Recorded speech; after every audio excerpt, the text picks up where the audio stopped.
Sebuah artikel di situs Artist Direct tahun 2015 menyebutkan bahwa beberapa musisi dunia seperti Duff McKagan, Chino Moreno, Stan Kian, Corey Taylor, Brandon Boyd, Mike Cavalera, Jonathan Davis menyebut Faith No More adalah band yang sangat berpengaruh menginspirasi mereka dalam bermusik.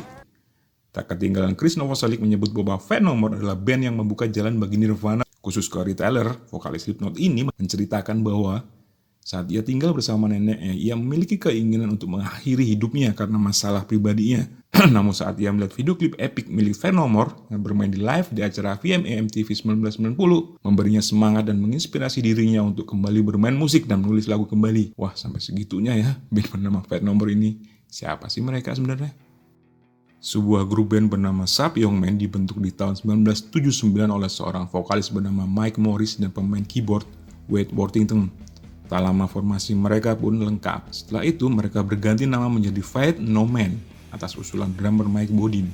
Sempat merilis demo tape yang berisi 3 lagu dan direkam di garasi rumah seorang produser musik bernama Matt Wallace. Band ini juga mengalami bongkar pasang personil hingga mereka pun membubarkan diri. Pada akhirnya beberapa personil yang membubarkan diri tersebut yaitu Mike Bodin, Billy Gould, dan Roddy Bottom kembali membentuk band bernama Faith No More. Nama Faith No More yang mereka pilih ini berdasar pada bahwa band ini tidak memiliki vokalis lagi bernama Morris yang memiliki sebutan The Man di tahun 83.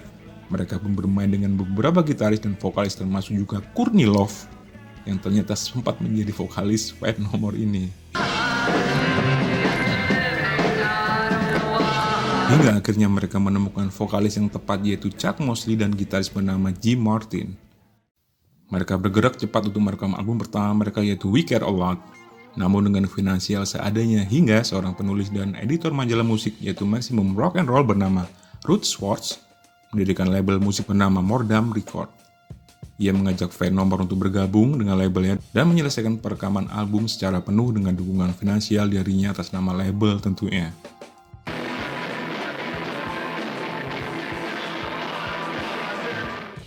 Di tahun 86, Faith No More menandatangani kontrak dengan Slash Record untuk merekam album kedua mereka yaitu Introduce Yourself. Dan selanjutnya label ini dibeli dan bergabung dengan Warner Music Group. Album ini dirilis pada April 1987 dan mampu meraih perhatian dari MTV. Sayangnya perilaku vokalis mereka yaitu Chuck Mosley yang tidak bisa ditebak mulai membuat personil Faith No More lainnya tidak nyaman. Salah satunya saat tur di tahun 88 ia kedapatan memukul Billy Gould di atas panggung. Ia juga tertidur di atas panggung saat perilisan album dan salah satu Rhodes Mosley berkelahi dengan gitaris Jim Martin. Setelah tur di Eropa di tahun 88 ini, Faith No More memutuskan memecat Chuck Mosley. Sebuah skenario yang memecat satu orang daripada memecat semuanya alias band bubar, ujar Billy Gould. Setelah pemecatan itu pun mereka menawarkan seorang vokalis dari band bernama Mr. Bungle untuk bergabung yaitu Mike Patton. Pemilihan ini berdasarkan usulan dari Jim Martin setelah mendengarkan demo lagu dari Mr. Bungle. Feeling Jim ternyata tepat. 2 minggu setelah bergabungnya Mike Patton, ia sangat produktif dalam menulis lirik lagu hingga album ketiga mereka yang diberi nama Real Thing yang dirilis pada Juni 1989 ini masuk dalam nominasi Grammy Awards. Single fenomenal mereka yaitu Epic dirilis pada Januari 1990 serta video klip mereka juga terus diputar di MTV dan menimbulkan perseteruan dengan Red Hot Chili Peppers atau lebih tepatnya Anthony Kiedis. Put our hands together like this, kind of like the Chili Peppers do. We copied it from them, like everything else. And then we chant. Album ini mampu meraih platinum di US, Kanada, dan Amerika Selatan hingga meraih total penjualan 4 juta kopi di dunia. Dengan kesuksesan ini, Mike Patton tidak melupakan band lama masa SMA-nya yaitu Mr. Bungle. Ia menyarankan mereka untuk bergabung dengan Slash Records setelah ia melihat album Faith No More ini meraih penjualan yang sangat baik.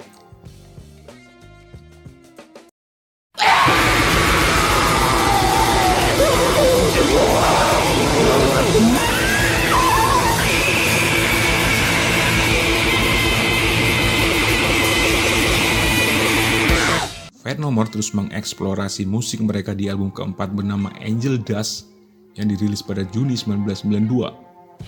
Album ini dikatakan oleh para pengamat musik adalah album paling membingungkan secara kompleks yang dirilis oleh label besar.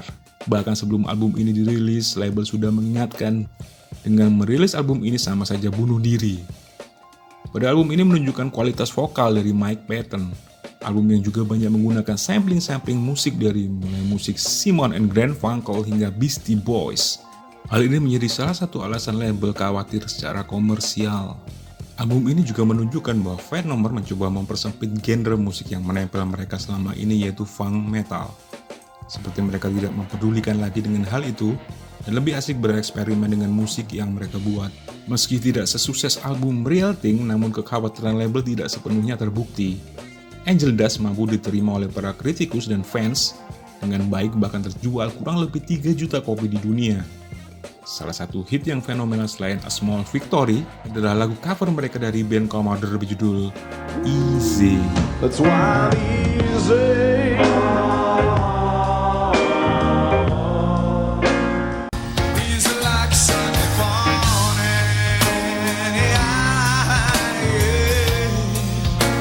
Sayangnya setelah melakukan tur musim panas 1993, untuk promo album ini, gitaris Jim Martin hengkang dari Fate No More. Ia hengkang karena merasa musik Fate No More semakin aneh dan menyebut seperti musik gay disco. Posisinya digantikan oleh gitaris dan teman lama Mike Patton di Mr. Bungle, yaitu Trace Furnish. Oh iya, pada tahun ini Fate No More mengisi soundtrack film Judgment Night yang diisi oleh kolaborasi musisi hip hop dan metal. Sebut saja antara Helmet dan House of Pain, lalu ada Sonic Youth dan Cypress Hill, Slayer dan Ice-T, Pearl Jam dan Cypress Hill, hingga Fate No More dengan Booyah Tribe. Kolaborasi yang tergolong unik ini dikatakan menjadi inspirasi munculnya genre hip metal atau nu metal. Di lagu ini, Mike Patton tidak mengisi vokal karena sepenuhnya diisi oleh vokalis Booyah Tribe. Namun pada lagu ini ia menjadi backing vokal dengan jeritan-jeritan menyayat. Wow.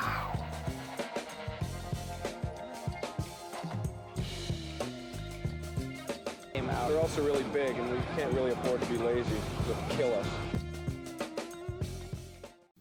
Album bernama King for a Day, Fool for a Lifetime ini dirilis pada Maret 1995. Album ini malah semakin aneh dengan berbagai macam jenis musik yang mereka buat. Mau apa aja, punk rock, country, jazz, bossa nova, thrash metal, hingga gospel musik tersedia di album ini. Penulisan album ini yang dilakukan di tahun 1994 banyak tidak melibatkan Roddy Bottum, pemain keyboard mereka. Roddy banyak absen dikarenakan berduka akan efek dari kematian ayahnya serta Kurt Cobain. Kurt Cobain? Ya, Roddy ternyata cukup dekat dengan keluarga Kurt Cobain, terutama Courtney Love yang sempat menjadi vokalis sementara Fate No More sebelum masuknya Chuck Mosley. Di samping itu, ia kecanduan akan heroin sehingga Fate No More menyarankan Roddy untuk sembuh terlebih dahulu. Album ini diproduseri oleh Andy Wallace. Dia pernah mengerjakan album dari Sonic Youth, Nirvana, dan band thrash metal Slayer. Album ini meraih gold di beberapa negara Eropa, UK, dan Australia, meski penjualnya tergolong lebih rendah daripada album-album sebelumnya, yaitu hanya sekitar kurang lebih 1,5 juta kopi di seluruh dunia. Single-single yang dirilis juga menarik sebenarnya sih, seperti Digging the Grave yang mundar-mandir di TV dengan musik yang metal abis.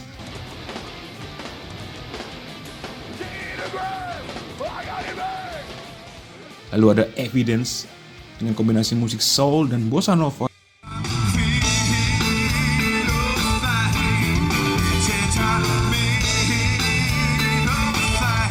yang tentunya membuat shock para fans Fate No More, dan juga single Resource yang rock dan melodik.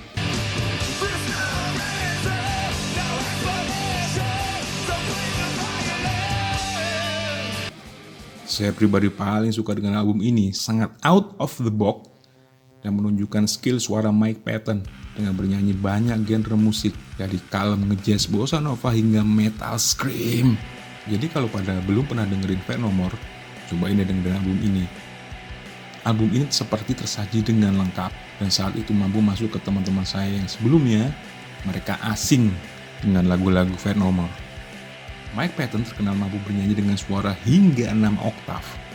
Ia juga bisa bernyanyi dengan teknik crooning, falsetto, screaming, opera, dead growls, nge-rap, dan lain-lain. Ia bahkan menjadi aktor pengisi suara The Monster di film I Am Legend dan beberapa film kartun lainnya. Ia juga mengisi suara di beberapa video game seperti The Darkness, Bionic Commandos, dan GLaDOS. Yes! Take the cipher! Give me its power!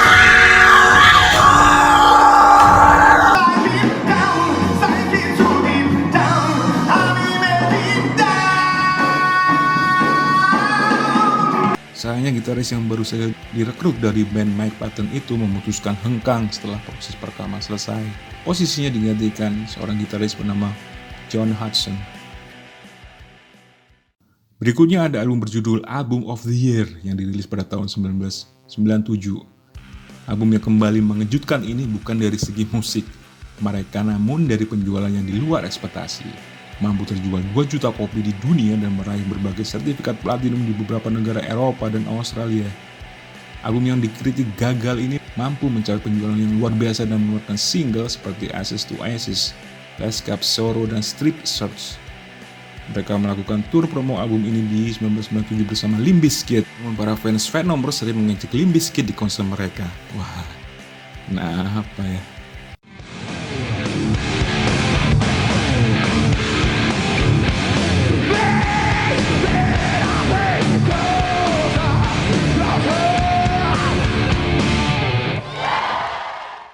Pada 1998, Fat No bermain untuk terakhir kalinya di Lisbon, Portugal pada 7 April dan membatalkan tur mereka bersama Aerosmith. Pada tanggal 20 April, Billy Gould mengeluarkan statement bahwa Fat No akan berpisah hingga waktu yang tidak ditentukan dikarenakan masing-masing personel sedang mengerjakan proyek musiknya. Lalu label mengeluarkan album The Best Fat No dengan single baru yang menjadi hit kala itu yaitu sebuah cover lagu dari The Bee Gees berjudul I Started Joke. Uniknya adalah video klip ini diluncurkan dengan tidak menampilkan Fat No sama sekali. Label beralasan bahwa Fat No telah berpisah dan video klip ini hanya bagian dari promo album oleh label saja.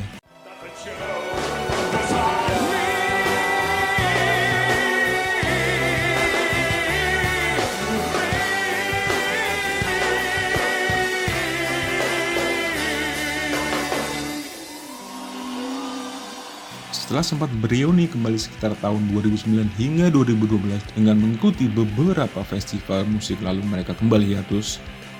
Fat No balik bereuni dan mengeluarkan album ke-7 mereka pada tahun 2015 bernama Soul Invictus. Album ke-7 ini mendapatkan reaksi positif dari para kritikus musik. Dan Fat No kembali bermain metal dan tidak aneh-aneh lagi. Namun sebenarnya mereka juga tidak meninggalkan ciri khas mereka sih untuk bereksperimen dengan musik dan memasukkan unsur-unsur heavy metal, post-punk hingga dirges. Album ini mampu terjual hingga 200.000 kopi pada 2 bulan pertama dan memenangkan Metal Hammer Golden God Award untuk kategori Best Album. Fat No masih dikatakan aktif hingga sekarang meski masing-masing juga mengerjakan proyek musiknya. Dan udah segitu aja kenalannya. Sampai jumpa.